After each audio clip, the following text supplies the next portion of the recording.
right, just packing my stuff in my back pocket and stuff like that, just getting kind of ready for stuff that I should have done before. Welcome you back to Comic Book Karaoke. It is episode 5, but it's part 2 of diversity.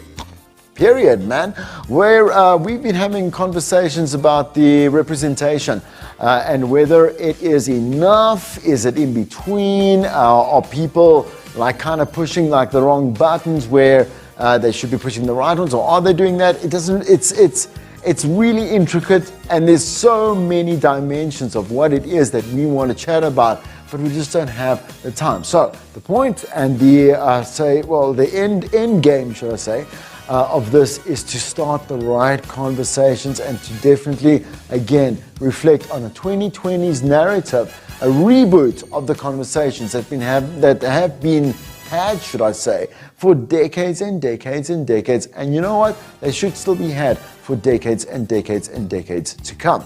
So, in this episode, we touch base with Terry Morolane, who you remember still is a massive Instagram influencer, as well as an upcoming and she's already a podcaster, upcoming broadcaster too. She's also had, she's written a thesis, if you can remember, on the black representation in media. So it's worth your while, worth everyone's while, to sit down and see what she's got to say. Right, so it is one of those things where, you know, from my perspective, you have to constantly ask a lot of questions, you understand? Not because I'm ignorant, because if I'm not, then I'll be ignorant. I want to know more. I always do ask more. Everyone should ask more. Should I? Do I? How do you? Where is this? And that's exactly what I did. Comic books aren't the most diverse fictional worlds. Largely due to the age of the characters and the standards of the 40s and 50s, superheroes were originally pretty much all white, American, or Kryptonian, and they were straight too. However, superheroes of color may have been around a little longer than you think. Black Panther, T'Challa, was the first black modern superhero, making his debut in 1966 when the Fantastic Four went on a mission to Wakanda. Marvel's flagship team were invited by the Black Panther, who battled them to test his strength before asking for their help. Black Panther's character was created in the 1960s by writer Stan Lee and artist Jack Kirby for Marvel Comics. Black Panther was created to address a serious lack of major black American comic book superheroes, an issue that was particularly noticeable given the backdrop of racial tension and civil rights activism in the United States. Black Panther is the title held by T'Challa, a member of the royal family of the fictional African country of Wakanda. After the death of his father, T'Challa claimed the throne and the role of Black Panther. Upon meeting the Fantastic Four, T'Challa chose to use the powers to help all of humanity, despite Wakanda being traditionally isolated. Falcon, or Sam Wilson, appeared a few years later in 1969 in a Captain America comic where Sam Wilson uses his trained Falcon to help Captain America escape the exiles. These two are accepted as the first black Marvel characters, the first black African and the first African American, respectively, paving the way for characters such as Storm, Luke Cage, Blade, and others.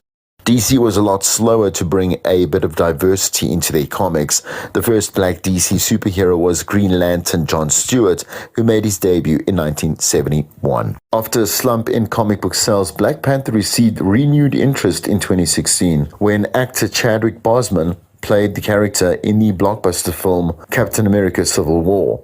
Boseman returned to the screen as the lead in the highly anticipated Black Panther in 2018, directed by Ryan Coogler. If we bring it down to the comics, they put the narrative there first, so that it is radical. It is always radical. If you studied art, every single movement was an expression against the previous one. You understand what I'm saying? Yes. To you? And so when we do this, when we look at pop culture, it is about saying, listen, this is actually what should be happening, and when we just want to see it happening now, you know? Okay, so process? Yes. Okay, tell me.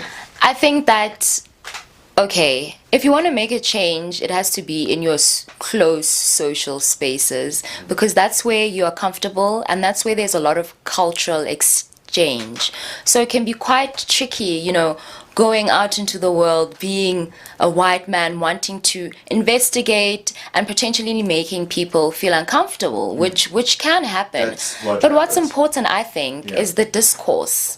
It's important to spark the discourse because if we don't have the conversation, there won't be any change. South Africans are on the defense all the time. That's the thing. Yeah. That's the thing. We are trained. Naturally. No, we are trained to be like, but hold on, before you even say. But you said 3 words. Stop it now. Yeah. You know what I'm saying to you? Because that is it. And that's with everybody who wants to be like that. Does that That's make true, sense? that's true. You know. So okay. It is just about like looking at what you are doing within your little mini-verse and then slowly taking it out step by step. I am the knight. Batman, I help wherever I'm needed. Superman, Hang on to me! Spider-Man. Notice anything in common? Huh? They're all white dudes. What? But the characters like Black Panther representing African Americans, Wakanda forever! Wonder Woman representing women, You're just another pathetic man. and soon Ms. Marvel representing Muslim Americans, diverse characters are a super powerful force in comic books. People deserve to see themselves as heroes. We sat down with acclaimed comic book creator Andre Owens, who tells us how diversity in comics is changing and why it's so important, starting with inclusion. Back when I was a kid, there weren't a lot of comics featuring black characters on the stands. You'd see things like Black Panther, but even as a kid, I wasn't aware that he was black because he wore a mask all the time. But when you see someone that you can identify as the hero that looks like you, it's inspirational and it's aspirational. Like the character who inspired Andre, Tyrock from Superboy, starring the Legion of Superheroes. And it just jumped off the comic book rack to me because there was this guy that looked like me and he was shaking his fist at Superboy and telling him he's not going to join his group. For me, it was like, wow, here's a guy that looks like me that's standing up to Superboy. And characters like Professor X from X-Men go beyond racial inclusivity by giving a voice to people with disabilities. Which something that, I wouldn't see that, but it's because he's in a wheelchair. They identify with that character. Having that representation really makes a lot of difference in people's lives.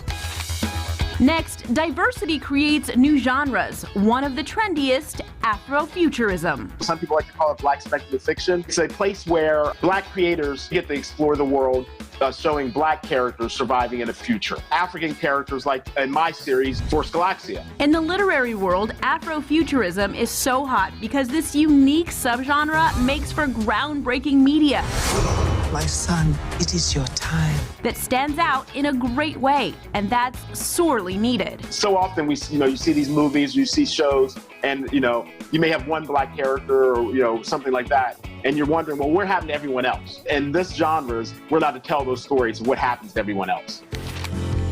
And the third reason comic books have a duty towards diversity, they feature stories that teach you about different walks of life. I think it creates more unique stories in the sense that they're coming from places where the cis white gendered male doesn't know about. North Star, a character from the X-Men, is one of the first openly gay superheroes in American comic books. Without any kind of stereotypes to him, he was accepted as who he was. And now me as a young straight boy in the 80s, seeing that character, it allowed me to understand a lot about the community. How diverse comic book characters make everyone feel like a hero on the top of the list. So I went and I took a back seat to interview one of my really good friends, Ziad Rahman, who is the creator of the Siriwatu series. It's been a 10-year journey for him to get this out to anyone and everyone who would like to consume an African story. The thing is with Ziad, the question remains. As I spoke to Terry and said, do you have to feel the need or obligation to, within your craft or your art or your occupation or your professional, your professional skill set, I don't know, whatever it may be, right?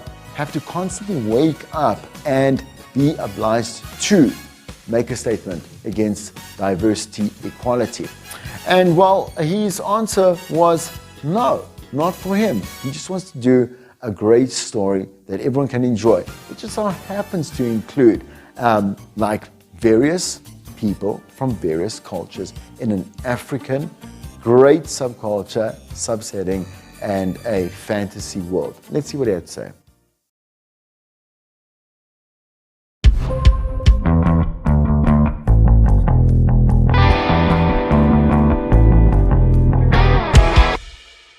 To No! Now my face is completely out. It was so nicely scented. These are the times of your life. You know what I'm There we saying? go. I don't know. Oh, I suck now. I Have think you it got was a celebrity shot? my celebrity shot. I'm just saying to you, like, I don't know. That camera. No, but it was so. I felt like it was better placed earlier, and then I moved it because I moved the birdcage out of my room.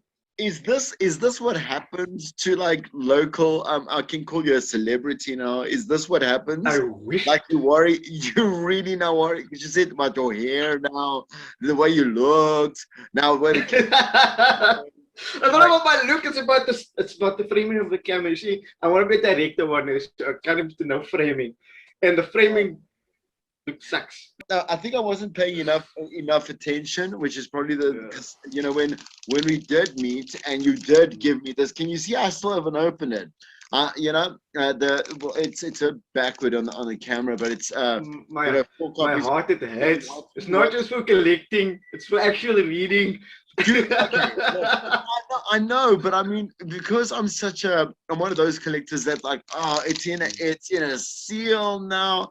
It could be worth something. I could find it like illegally in a digital way. That's what. Or you can buy it digitally, not illegally. It's on my website. Actually launching. What's today? What is today? It's on this recording. I don't know what the day is. So that is what you have, part of the original set of books that we printed out. So let me be like Chris and just believe in myself completely.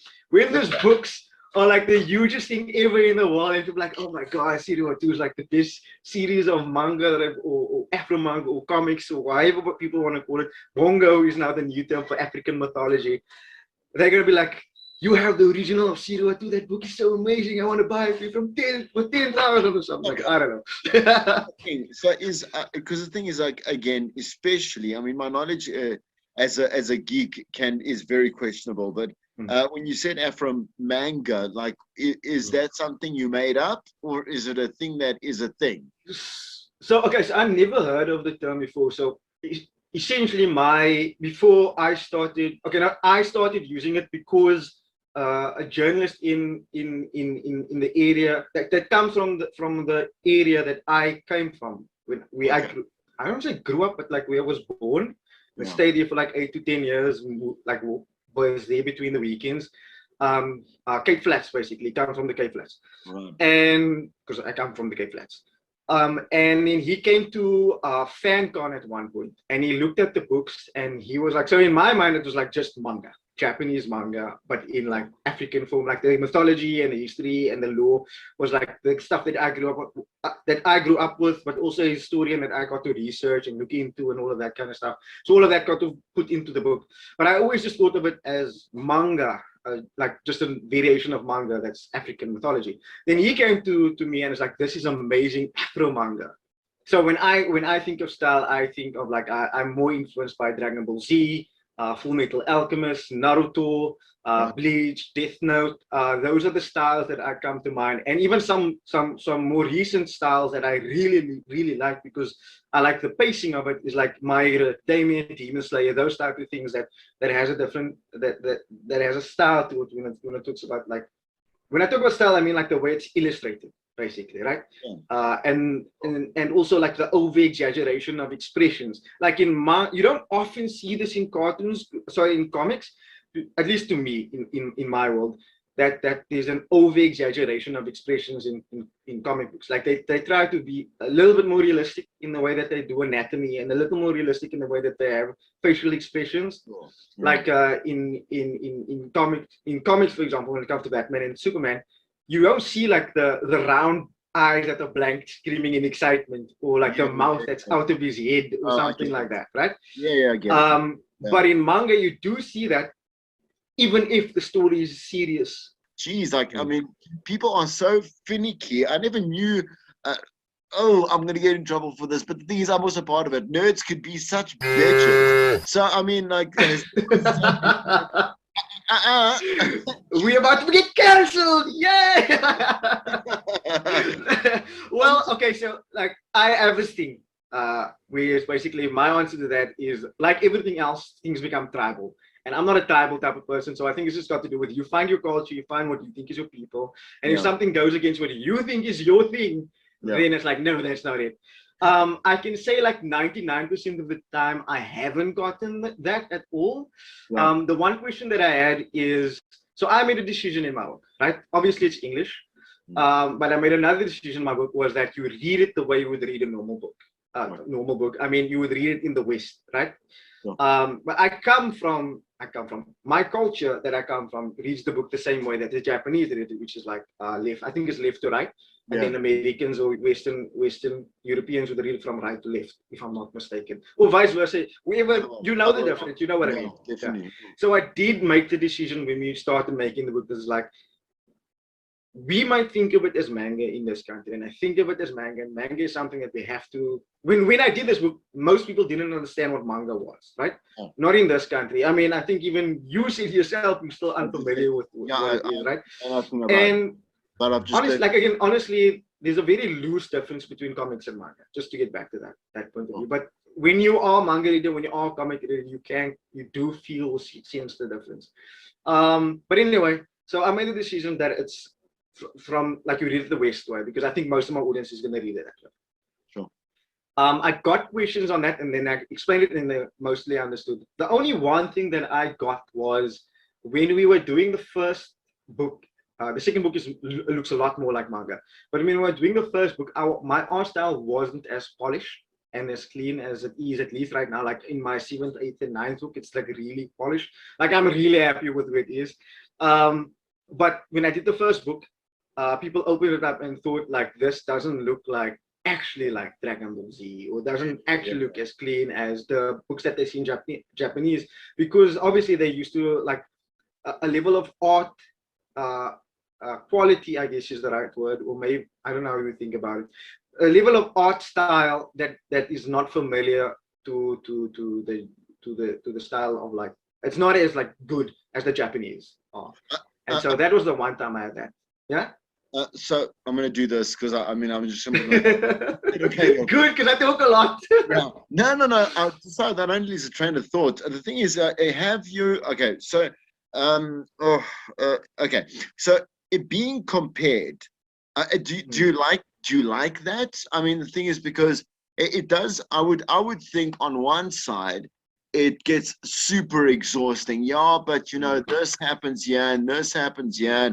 But on the other side, if they are comparing you to the manga universe, you understand, and obviously the concepts that make up the style of art and the approach of how they tell stories, or you know, that's a good thing to keep you growing. Do you understand?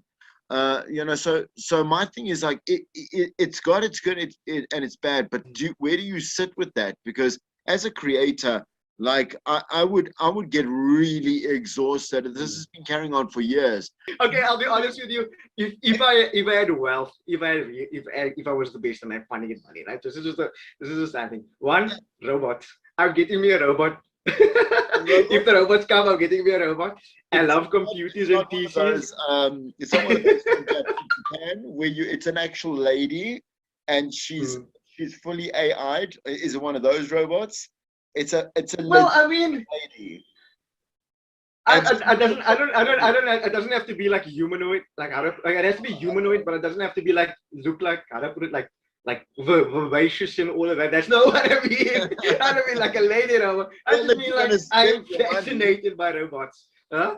If you're I'm fascinated. Money, you might as well get big boobs as well. That's true. That's true. Look, but there's I don't think there's a formula for that. It's the same way as getting, becoming famous, like within the entertainment industry, you can't follow somebody's formula, because the thing is that you are the X factor. So you're the variable in all of this as well. In your case, it's you and obviously the comic book line. And the thing is, it just depends. It really depends on, I know this is such a cop out, but where it is, when it is, with who it is, and then it will start, going there. Because if I ask you, do you think this must sell alongside your 007s and your DC and all your other stuff, I mean your Supermans or whatever it is? Can you say yes? Yes, 100%. No, but you sound. I'm not even gonna say anything else. 100%. I wanted to sell next to those. Okay. I want people to be like 007. No, man, I want Serial 2. I came here for Serial 2. Well, I mean, look, but yes, 100%. I don't know. I would rather go ahead and buy again. I'd go buy, like I have, the Last Ronin, and I pay $500, which is insane. Like, you look at the price and you're like, oh my goodness, this is not worth it. But then you the next thing is you're at home with volume 3. You understand what I'm saying to you? Again, I say $500 worth. It's either TMNT Last Ronin or it's the next issue from Awali. From Awali, 100%. Why? TMT has been going for 20 years. Look, I love TMT. I respect it. I love it, and I respect TMT. Okay, here's my but thing. Serial War 2 is something that's, I'm gonna tell you, Serial War 2 is something that's fresh, right? It's something that's exciting, right? Wow. There's so much story that you're gonna get, and if you're South African, it doesn't matter if you're black, white, Indian, or colored, right? If you're just a human being on this planet and you pick up Serial War 2, right? You're going to see something fresh that is unique, but not in a way that's lecturing you. That's in a way that's just an experience and entertainment, right? And when you get into Serial War 2, you're getting into something that you're investing into. I guess if I'm going to be like a businessman, investing into something very early that's going to be huge one day, and you will have bragging rights. I read this book first, and now it's this huge anime on TV one day, like it's huge anime on TV, and I read this book when there weren't many people reading it. So yes, of course, Serial War 2. It's to me, it's in in what way is TMT, the third volume of 20 years later, going to be an investment to Serial War 2, which is the first original books out there? Do you honestly think that local comic book creators, one should get the respect that local artists should get, and 2, deserve it?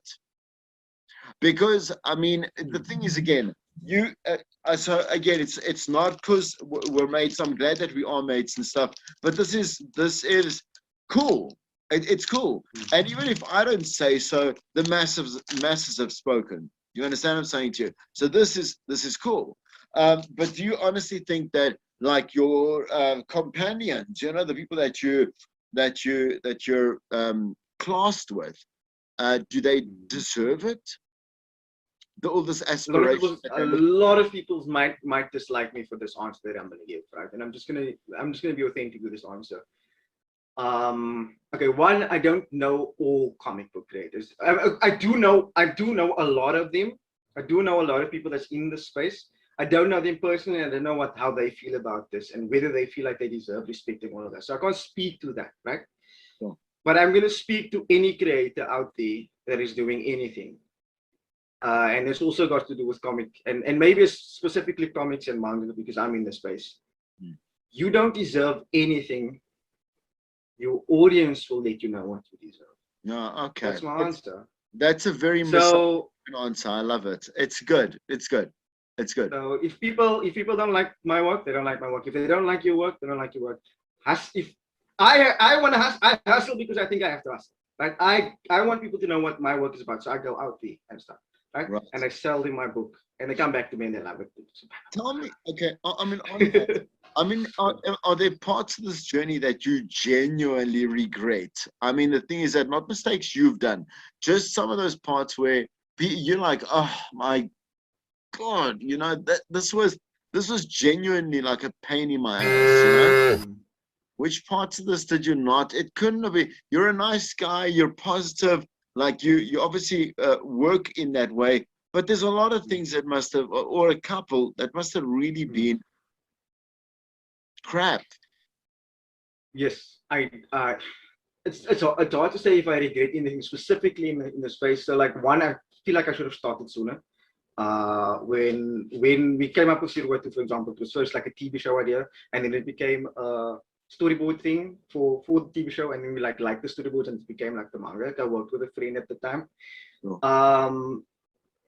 I probably feel like I should have studied art and graphic design, but I love what I like what I studied because it allows the lore and the story and all the depth and all of that to be deeper than it probably would have been if I didn't study what I did, which is history. Authentic, yeah. So obviously starting before, probably would have wanted to study it and get into it. I wish I was more consistent.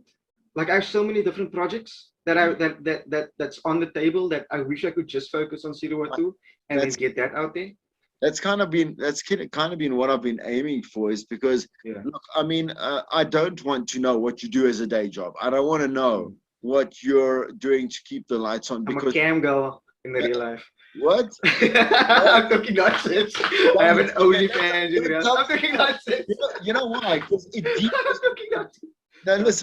demystifies like who you are. You understand what I'm saying? So everyone knows that you got to earn money. You're paying, like I say, electricity, food, whatever it is. But the thing is that we don't also need to know that you are a plumber, whatever it is, or a, you know what I'm saying, to like a actuarial scientist, or we don't. No one. I disagree with you. I disagree with you. Do not blow it. Don't blow it. I don't want to know.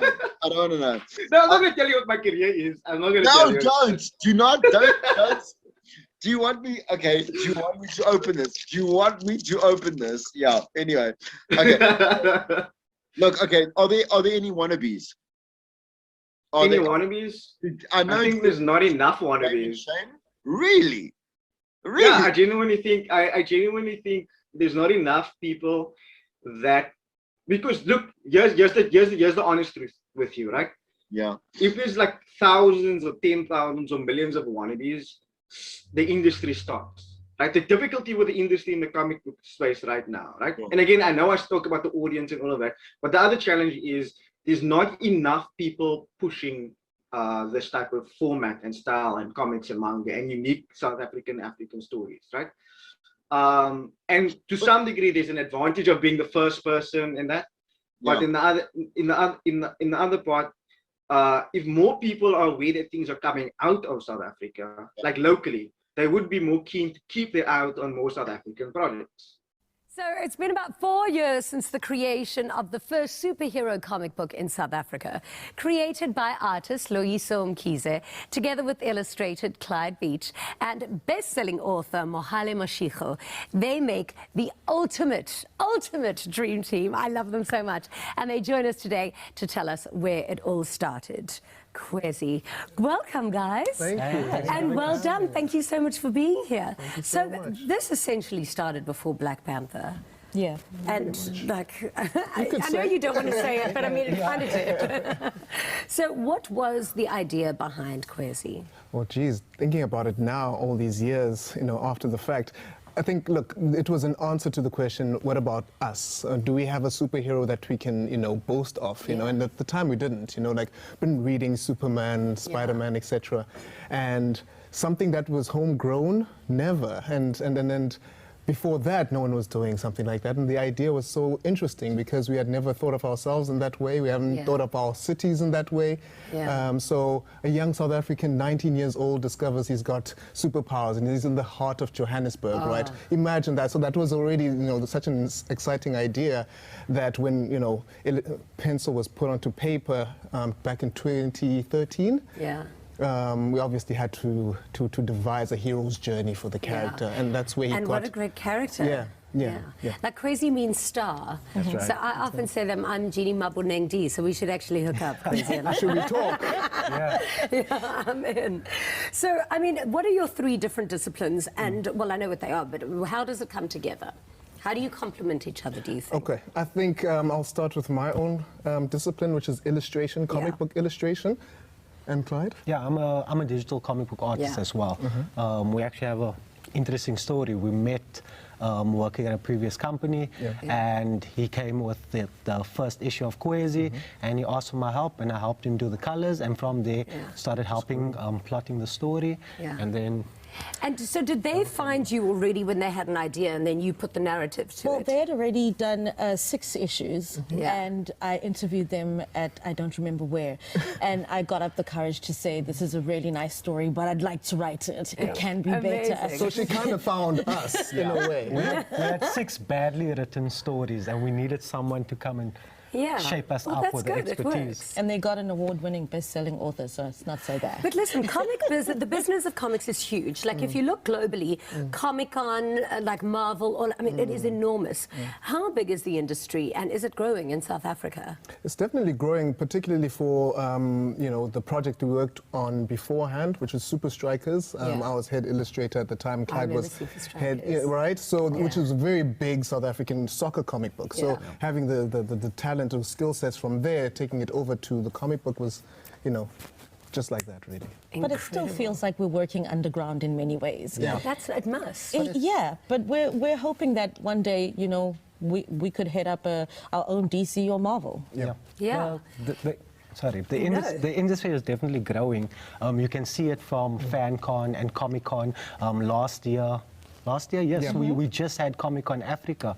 So you can actually see our local industry and you can see the talent that's there. I just don't think there's an infrastructure in place. I mean, realistically, what would go into making Qwizzy like a proper, international, just money basically behind making a movie out of him? Absolutely. Yeah, we need and Idris Elba to maybe play it.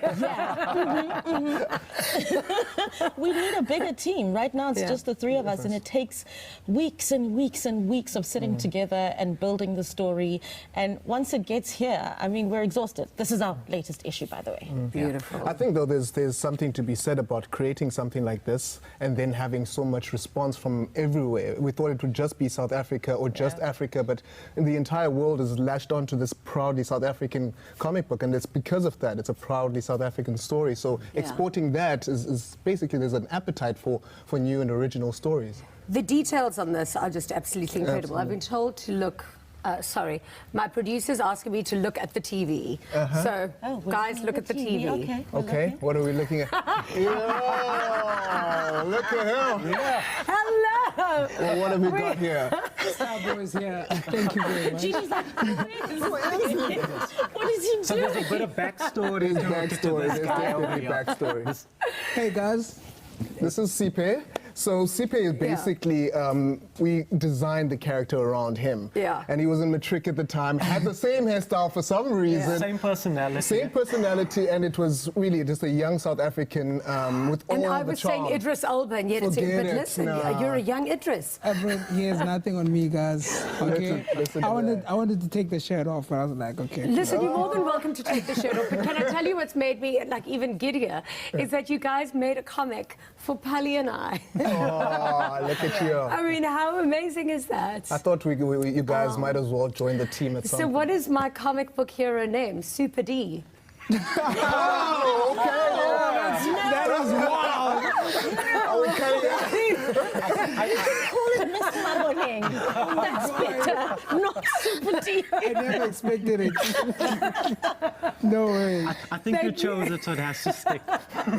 Thank you so much for being here, and really congratulations on Qwizzy. This is absolutely amazing. The detail that goes into here, and it's really, really beautiful. We can't wait until the movie comes out. So after the break, we meet up-and-coming rapper Yemoko. Plus, we chat to Paleso, who is in Sandton City for the grandest shopping spree in the land. I'm so jelly. Thank you so much.